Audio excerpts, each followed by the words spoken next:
Hello friends, welcome back to my channel. तो friends, आज की जो वीडियो है, इस वीडियो में हम बिहार स्पेशल मैराथन देखेंगे। जी हाँ दोस्तों, इस वीडियो में हम बिहार स्पेशल मैराथन लेके आए हैं। इसमें हम जो है वह बिहार मैप से रिलेटेड प्रश्नों को देखेंगे, क्योंकि हर बार जो है कि बीपीएससी में बिहार मैप से प्रश्न आता है। एक प्रश्न तो आपके एग्जाम में जरूर रहेगा। तो इस वीडियो में हम देखेंगे कि बिहार से कौन कौन से राज्य आपके लगे हुए हैं, या कौन कौन से डिस्ट्रिक्ट जो है वो उत्तर प्रदेश के साथ सीमा साझा करते हैं, या पश्चिम बंगाल के साथ करते हैं, या नेपाल के साथ करते हैं। तो सभी प्रश्नों को देखेंगे, और साथ ही में जो आपकी 2011 की जनगणना हुई है उस पर आधारित जो बिहार स्पेशल के प्रश्न हैं उन सभी प्रश्नों को देखेंगे। और साथ ही में बिहार में जो प्रथम है, जैसे कि बिहार के प्रथम मुख्यमंत्री कौन थे, बिहार के प्रथम राज्यपाल वगैरह कौन थे, या जो है कि बिहार से वह कौन था जो कि पहली बार जो है कि आपका भारत का प्रधानमंत्री बने थे। तो यह सभी प्रश्नों को हम देखेंगे। राष्ट्रपति वगैरह कौन बने थे, तो यह सब चीज़ देखेंगे। तो चलिए इस वीडियो को स्टार्ट करते हैं। तो देखिए दोस्तों, यहाँ पर हमने जो सिलेबस को उठाया है वह एनसीईआरटी और एससीईआरटी पर आधारित उठाया है। जी हाँ दोस्तों, किस पर? एससीईआरटी और एनसीईआरटी पर आधारित उठाया है। तो चलिए शुरू से बिल्कुल देखेंगे, एकदम नीचे से शुरुआत करेंगे और पूरा ऊपर तक जाएंगे। तो चलिए, सबसे पहले हमने यहाँ पर क्या लिया है, तो लिया है बिहार की राजधानी। तो यह तो आपको सभी को पता होगा कि बिहार की राजधानी आपकी कहाँ है। तो बिहार की राजधानी आपकी पटना है। अगला है, बिहार में कुल जिले कितने हैं। तो यह आपको याद होना चाहिए कि बिहार में अभी जो है कि 38 ज़िले हैं। और दोस्तों, कभी कभी पूछ देता है कि जब बिहार से झारखंड अलग हुआ था तो उस समय बिहार में कितने ज़िले रह गए थे। तो उस समय जो ज़िले रह गए थे तो वह 37 ज़िले रह गए थे, लेकिन अभी जो है वह प्रेजेंट टाइम में 38 ज़िले हैं। तो इसको आप याद रखिएगा। और अगला है उच्च न्यायालय। तो उच्च न्यायालय पूछा जाता है, तो यह आपका पटना में है, तो इसको याद रखिएगा। तो चलिए अब हम बिहार के राजकीय प्रतीकों के बारे में देखते हैं। तो देखिए, यहाँ से हमने जो है कि प्रतीक जो होते हैं बिहार के जो राजकीय प्रतीक हैं, इनसे हर बार प्रश्न पूछा जाता है। टीआरई 1 में भी था, टीआरई 2 में भी था, और टीआरई 3 जो कैंसिल हुआ उसमें भी प्रश्न आया था। तो देखिए, अगर हम राजकीय चिन्ह की बात करें तो राजकीय चिन्ह आपका बोध वृक्ष है। जी हाँ दोस्तों, राजकीय वृक्ष और राजकीय चिन्ह में आप अंतर जानिएगा। राजकीय चिन्ह जो है वह आपका बोध वृक्ष है, लेकिन राजकीय वृक्ष अगर पूछ लेता है तो वह आपका पीपल है। जी हाँ दोस्तों, राजकीय वृक्ष क्या है, तो राजकीय वृक्ष पीपल है। वहीं पर बात करें राजकीय पशु का, तो राजकीय पशु आपका बैल है, इसको याद रखिएगा। राजकीय पक्षी जो है वह आपकी गौरैया है, और राजकीय पुष्प जो है वह आपका गेंदा है। तो इन सभी को याद रखिएगा कि राजकीय पक्षी कौन सा है, गौरैया है, राजकीय पुष्प आपका गेंदा है, और राजकीय पशु जो है वह बैल है। वहीं पर अगर हम बात करें तो यह आपका भी बता ही दिया, राजकीय वृक्ष जो है पीपल है। राजकीय खेल जो है यह आपकी कबड्डी है। जी हाँ दोस्तों, इसको याद रखिएगा, इंपॉर्टेंट है। राजकीय खेल आपका कबड्डी है। और राजकीय मछली जो है वह देसी मांगूर है। क्या है? देसी मांगूर जो है वह राजकीय मछली है, इसको याद रखिएगा। अगला है राजकीय भाषा की। तो राजकीय भाषा की बात करें तो यह आपकी हिंदी है। जी हाँ दोस्तों, राजकीय भाषा में प्रथम भाषा आपकी हिंदी है, और द्वितीय भाषा जो है वह आपकी उर्दू है। तो इसको याद रखिएगा, राजकीय भाषा में प्रथम भाषा हिंदी, दूसरी भाषा जो है वह उर्दू है।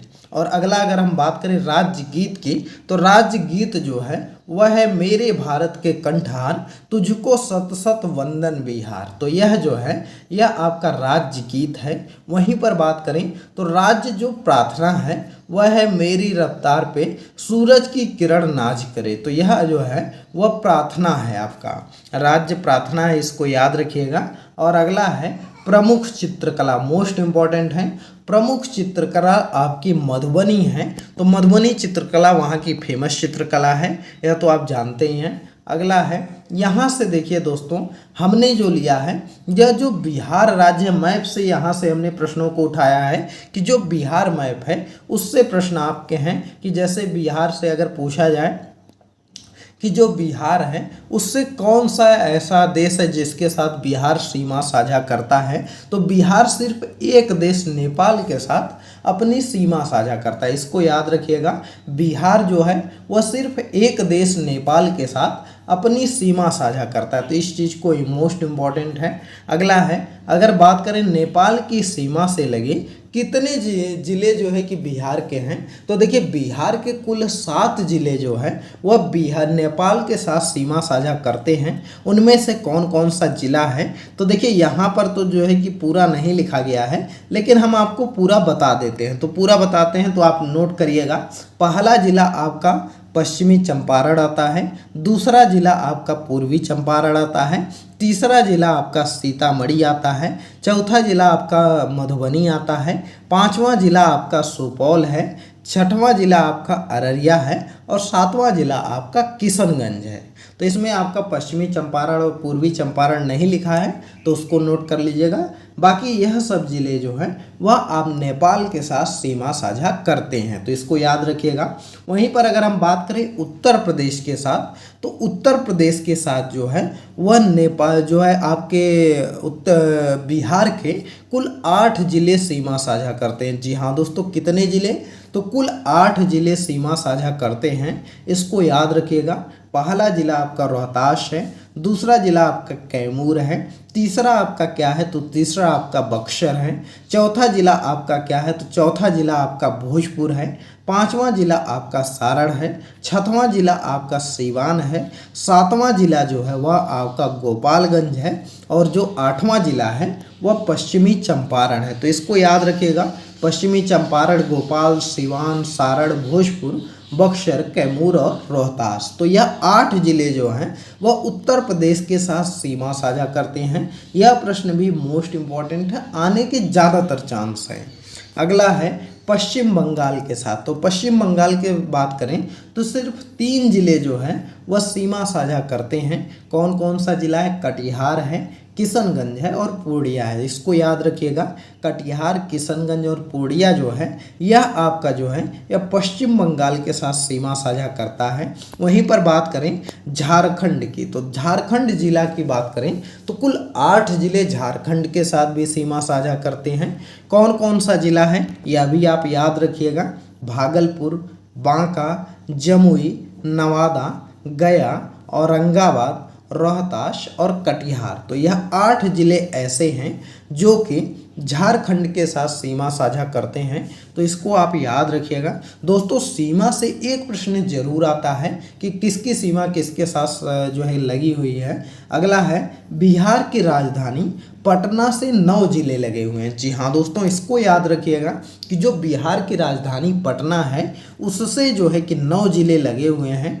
पहला अरवल है, दूसरा जहानाबाद है, तीसरा नालंदा है, चौथा लखीसराय है, पांचवा बेगूसराय है, छठवां समस्तीपुर है, सातवां वैशाली है, आठवां सारण है और 9वां जो है वह भोजपुर है। तो इसको आप याद रखिएगा। यह 9 जिला जो है वह पटना के साथ सीमा साझा करता है।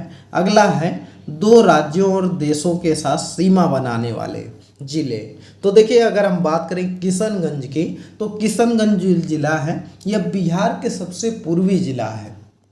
इसको आप याद रखिएगा, किशनगंज बिहार का सबसे पूर्वी जिला है और वहाँ पर सबसे ज़्यादा बारिश भी होती है। तो यह जो है यह नेपाल और पश्चिम बंगाल दोनों के साथ सीमा साझा करता है। जी हाँ दोस्तों, इसको याद रखिएगा, नेपाल और पश्चिम बंगाल दोनों के साथ किशनगंज सीमा साझा करता है। वहीं पर अगर कटिहार की बात करें तो यह भी आपका जो है वह पश्चिम बंगाल और झारखंड के साथ सीमा साझा करता है। और रोहतास की बात करें तो यह झारखंड और उत्तर प्रदेश के साथ जो है वह सीमा साझा करती है।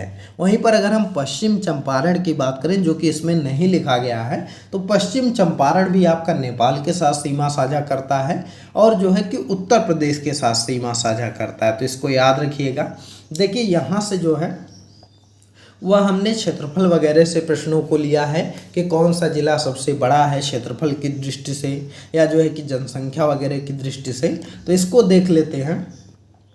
तो क्षेत्रफल की दृष्टि से बात करें तो सबसे जो बड़ा जिला है वह पश्चिमी चंपारण है। जी हाँ दोस्तों, क्षेत्रफल की दृष्टि से सबसे बड़ा जिला पश्चिमी चंपारण है और क्षेत्रफल की दृष्टि से सबसे छोटा जिला वह आपका शिवहर है।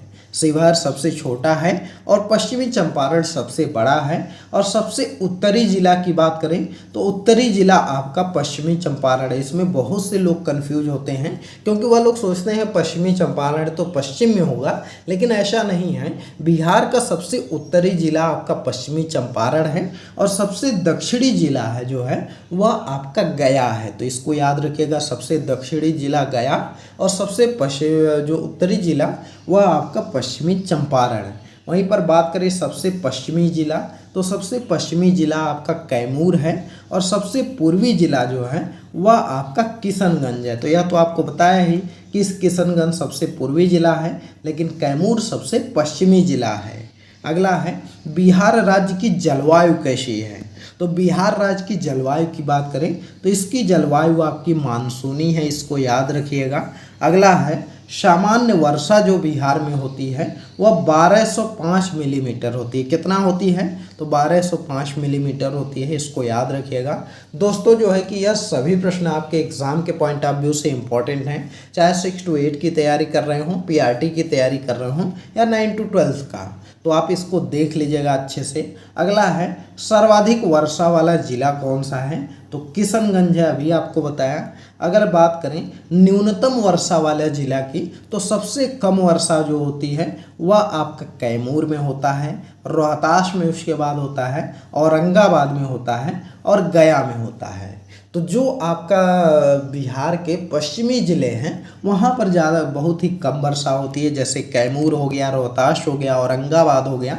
तो ये सब पश्चिमी ज़िले हैं, इनको याद रखिएगा। सबसे गर्म स्थान पूछें तो गया आपका सबसे गर्म स्थान है और सबसे ठंडा स्थान भी आपका गया ही है, तो इसको याद रखिएगा। अगर पूछा जाए कि सर्वाधिक प्रति आय वाला जिला कौन सा है तो आपका जो पटना जिला है यह बिहार का सर्वाधिक प्रति आय वाला जिला है, क्योंकि यह बिहार की राजधानी है। तो जाहिर सी बात है कि यहाँ जो प्रति व्यक्ति आय होगी वह जो है कि बिहार के अन्य जिलों की अपेक्षा थोड़ा ज़्यादा होगी, तो इसको आप याद रख सकते हैं। और दूसरे स्थान पर आपका बेगूसराय है, तो इसको भी याद रखिएगा। अगला है न्यूनतम प्रति व्यक्ति आय वाला जिला कौन सा है। तो न्यूनतम प्रति व्यक्ति आय वाला बात करें तो शिवहर जो है वह आपका जो है कि न्यूनतम प्रति व्यक्ति वाला आय है, और कहीं कहीं पर मधेपुरा भी दिया रहता है, तो इसको थोड़ा सा आप एक बार सर्च वगैरह कर लीजिएगा। वैसे कन्फर्म है कि शिवहर में सबसे कम प्रति व्यक्ति वाला आय वाला जिला है। वैसे कहीं कहीं पर हमने 1-2 जगह देखा था जहाँ पर मधेपुरा दिया था, तो इसको आप थोड़ा सा चेक कर लेंगे। अगला है लोकसभा। देखिए यहाँ से हमने जो है कि चुनाव अभी आपका चल रहा था, तो चुनाव से आपके एग्ज़ाम में प्रश्न जरूर बनेंगे, तो इसलिए हमने यहाँ से लोकसभा वगैरह की सीटों के बारे में प्रश्न लिया है। तो देखिए अगर हम बात करें तो लोकसभा सदस्यों की संख्या बिहार में कितना है, तो लोकसभा में जो सदस्य हैं बिहार के यह 40 सदस्यों की सीट है। जी हाँ दोस्तों, इस चीज़ को याद रखिएगा, लोकसभा में 40 सदस्यों की सीट है, इसको याद रखिएगा। और राज्यसभा सदस्यों की कितनी संख्या है, तो राज्यसभा सदस्यों की जो संख्या है वह 16 है, इसको भी आप याद रखिएगा। राज्यसभा सदस्यों की संख्या 16 है और लोकसभा सदस्यों की संख्या 40 है। अगला है लोकसभा में अनुसूचित जाति के लिए आरक्षित सीटों की संख्या कितनी है। तो लोकसभा में अगर हम अनुसूचित जाति की बात करें तो जो आरक्षित सीट है वह सीटों की संख्या 6 है। जी हाँ दोस्तों, आरक्षित सीटों की संख्या 6 है। अगला है विधानमंडल। तो देखिए बिहार में जो विधानमंडल है यह द्विसदनी है। जी हाँ दोस्तों, कैसा है, तो द्विसदनी है। पहला उच्च सदन को विधान परिषद बोलते हैं और निम्न सदन जो है इसको विधान सभा बोला जाता है, तो इसको आप याद रखिएगा। उच्च सदन को विधान परिषद और निम्न सदन को विधान सभा बोलते हैं। अगला है विधानसभा सदस्यों की संख्या कितनी है, तो विधानसभा में जो सदस्यों की संख्या है वह 243 है। जी हाँ दोस्तों, विधानसभा में सदस्यों की संख्या 243 है। वहीं पर विधान परिषद में पूछ ले तो यहाँ पर 75 सदस्यों की संख्या है, इसको याद रखिएगा। अगला है यहाँ से देखिए बिहार में आपके प्रथम के कुछ प्रश्न हमने लिया है कि अगर पूछा जाए कि प्रथम राज्यपाल कौन है, तो बिहार के अगर हम प्रथम राज्यपाल की बात करें तो यह आपके जो है वह जयराम दास दौलत राम थे। जी हाँ दोस्तों, जयराम दास दौलत राम जो थे यह जो है कि आपके प्रथम राज्यपाल थे, तो इसको याद रखिएगा। अगला है प्रथम मुख्यमंत्री कौन थे, तो बिहार के प्रथम मुख्यमंत्री आपके श्री कृष्ण सिंह थे, तो इनको भी याद रखिएगा। सर्वाधिक कालावधि वाले मुख्यमंत्री कौन हैं, तो सबसे अधिक कालावधि वाले मुख्यमंत्री आपके श्री कृष्ण सिंह थे। लेकिन दोस्तों अभी जो है वह प्रेजेंट टाइम में आपके नीतीश कुमार हो गए हैं, तो इस प्रश्न को भी आप याद रखिएगा। यह जो है कि प्रश्न थोड़ा पहले हमने बनाया था, तो फिलहाल अभी नीतीश कुमार इनसे आगे निकल चुके हैं, तो इसको अपडेट कर लीजिएगा। अगला है सबसे कम कालावधि वाले मुख्यमंत्री कौन थे, तो सबसे कम कालावधि वाले आपके सतीश कुमार सिंह थे, जो कि सिर्फ 2 दिन मुख्यमंत्री बने थे। अगला है प्रथम हरिजन मुख्यमंत्री कौन हैं, तो प्रथम हरिजन मुख्यमंत्री जो थे वह भोला पासवान शास्त्री थे। जी हाँ दोस्तों, कौन थे, तो भोला पासवान शास्त्री थे। अगला है प्रथम मुस्लिम मुख्यमंत्री कौन थे, तो मुस्लिम मुख्यमंत्री की बात करें तो अब्दुल गफूर जो थे वो प्रथम मुख्यमंत्री मुस्लिम मुख्यमंत्री थे, जो कि 1973 से 75 के बीच बने थे। अगला है प्रथम महिला मुख्यमंत्री, तो इम्पॉर्टेंट प्रश्न है। महिला मुख्यमंत्री की बात करें तो आपकी राबड़ी देवी जो हैं, जो कि लालू जी की पत्नी हैं, वह बिहार की प्रथम महिला मुख्यमंत्री थी, तो इनको याद रखिएगा। अगला है प्रथम मुस्लिम राज्यपाल। अगर हम प्रथम मुस्लिम राज्यपाल की बात करें तो डॉक्टर जाकिर हुसैन जो थे वह प्रथम मुस्लिम राज्यपाल थे। वहीं पर अशोक चक्र प्राप्त करने वाला प्रथम व्यक्ति कौन था, तो स्वर्गीय रणधीर वर्मा थे। जी हाँ दोस्तों, यह सभी जो व्यक्तियों के बारे में हम बता रहे हैं सभी जो है कि आपके बिहार के हैं। तो रणधीर वर्मा जो थे वह अशोक चक्र प्राप्त करने वाले प्रथम व्यक्ति थे। और बिहार के प्रथम महाकवि की बात करें तो विद्यापति जो थे वह जो है कि आपके बिहार के प्रथम महाकवि थे। अगर हम बात करें तो दिल्ली की गद्दी पर बैठने वाला प्रथम बिहारी कौन था, तो प्रथम बिहारी जो था वह शेरशाह था। जी हाँ दोस्तों, 1540 की ईस्वी में बैठा था दिल्ली की गद्दी पर, तो इसको भी याद रखिएगा। और बिहार पर सर्वप्रथम विजय पाने वाला प्रथम मुस्लिम आक्रांता कौन था, तो बिहार पर विजय पाने वाला प्रथम मुस्लिम आक्रांता जो था वह बख्तियार खिलजी था। जी हाँ दोस्तों, बख्तियार खिलजी था। और बख्तियार खिलजी ने ही जो है वह नालंदा विश्वविद्यालय को नष्ट किया था, वहाँ के वैभव को समाप्त किया था। तो इसको भी आप याद रखिएगा कि जो आपका बख्तियार खिलजी था इसी ने ही जो है वह नालंदा विश्वविद्यालय को जलाया था। अगला है कि सबसे पहले नवपाषाण युगीन अवशेष कहाँ से मिले हैं, तो सबसे पहले नवपाषाण युगीन जो है वह चिरांद से मिले हैं। जी हाँ दोस्तों, चिरांद आपका छपरा में पड़ता है, तो यहाँ से मिलते हैं। और बात करें बिहार का सबसे बड़ा जिला की, तो बिहार का सबसे बड़ा जिला अगर जनसंख्या में बात करें तो जनसंख्या में आपका पटना है। जी हाँ दोस्तों, जनसंख्या में आपका सबसे बड़ा जिला पटना है। लेकिन अगर क्षेत्रफल में बात करें तो पश्चिमी चंपारण है। तो यहाँ से देखिए हमने जो है वह 2011 की जनगणना के अनुसार जो है वह प्रश्नों को लिया है। तो देखिए यहाँ से पूछा जाए कि बिहार का सबसे छोटा जिला क्षेत्रफल में, तो क्षेत्रफल में आपका शेखपुरा जो है वह सबसे छोटा जिला है, इसको याद रखिएगा। और सबसे जो है कि यहाँ पर पूछा गया है कि सबसे कम जनसंख्या वाला जिला, तो सबसे कम जनसंख्या वाला जिला जो है वह शेखपुरा है। तो यह दोस्तों गलत है। क्षेत्रफल में आपका शिवहर जो है यह सबसे छोटा जिला है, इसको गलत काट लीजिएगा। सबसे कम जनसंख्या वाला जिला आपका शेखपुरा है। वहीं जनसंख्या घनत्व की दृष्टि से सबसे आगे कौन है, तो जनसंख्या घनत्व की दृष्टि से अगर हम बात करें तो वह शेखपुरा जो है वहाँ पर जनसंख्या घनत्व तो बहुत ज़्यादा है। 1880 व्यक्ति जो है वह प्रति वर्ग किलोमीटर के अंतर्गत रहते हैं, तो इसको याद रखिएगा। और न्यूनतम जनसंख्या घनत्व वाला जिला कौन सा है, तो वह आपका कैमूर है, जो कि भभुआ पड़ता है। 488 व्यक्ति प्रति वर्ग किलोमीटर रहते हैं, तो इसको याद रखिएगा। अगला है सर्वाधिक लिंगानुपात वाला जिला, तो सर्वाधिक लिंगानुपात की बात करें तो जो गोपालगंज है उसका लिंगानुपात सर्वाधिक है। 1000 पुरुषों पर 1021 महिलाएं हैं, तो इसलिए यहाँ पर सबसे ज़्यादा है। और सबसे कम लिंगानुपात वाला जिला आपका मुंगेर है, जहां पर सिर्फ 876 जो है कि महिलाएं हैं 1000 पुरुषों पर। अगला है सर्वाधिक क्षेत्रफल वाला जिला, तो यह तो करवाया है, पश्चिमी चंपारण जो है वह सर्वाधिक क्षेत्रफल वाला जिला है। अगला है सर्वाधिक साक्षरता दर वाला जिला, तो सर्वाधिक साक्षरता दर की बात करें तो जो रोहतास है यहाँ पर साक्षरता दर सबसे ज़्यादा है। जी हाँ दोस्तों, यह डेटा थोड़ा गलत लिखा गया है, तो रोहतास की साक्षरता दर सबसे ज़्यादा है। अगला है न्यूनतम साक्षरता दर वाला जिला, तो यह भी डेटा थोड़ा गलत है। न्यूनतम साक्षरता दर वाला जिला जो है वह आपका पूर्णिया है, तो इसको आप याद रखिएगा।